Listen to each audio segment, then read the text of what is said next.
I'm Las Vegas personal injury attorney Michael Becker. Whether you bike in Nevada for recreation or to commute to work, you have to obey all traffic laws as if you were driving a motor vehicle.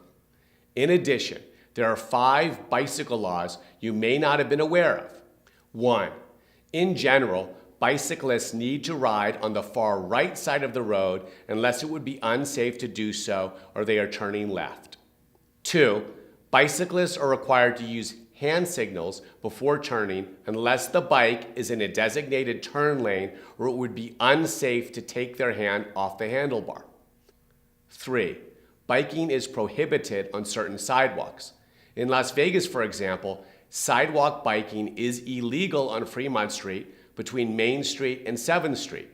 So always check your local city and county laws before taking your bike out on a sidewalk. 4.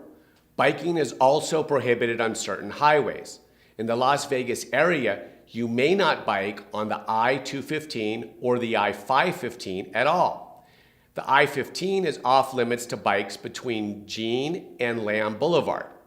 And there is no biking on the I-95 between Wagon Wheel Drive and Kyle Canyon Road. And 5, although cyclists are not required to wear helmets, it is highly advisable that you do. Wearing protective headgear can help prevent serious head injuries in the event of a collision or fall. If you've been injured in Nevada, call my legal team for a free consultation at 702-333-3673. Our experienced attorneys at the Las Vegas Defense Group will do everything to try to get you the maximum settlement possible.